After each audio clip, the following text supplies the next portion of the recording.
Wewe unakuja hapa hata una maji. Toka huko.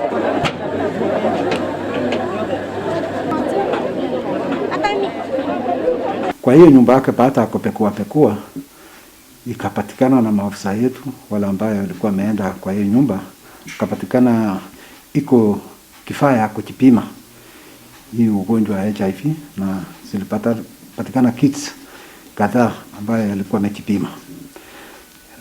Hatuwezi kupitisha kwamba kama ni hiyo ni alikose hiyo kwa kujiweka kitanzi, lakini uchunguzi inaendelea.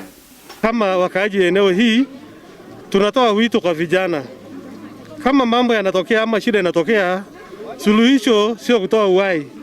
Lazima utafute ushauri ili maisha iweze kuendelea, kwa sababu kupoteza watu wachanga kama hawa ni jambo la kuvunja moyo sana. Nataka kuwaeleza vijana ya kwamba hata ukipatikana uko positive sio mwisho wa maisha, kwa sababu kuna wengi from 1980s walipatikana wako positive na wanaishi maisha vizuri.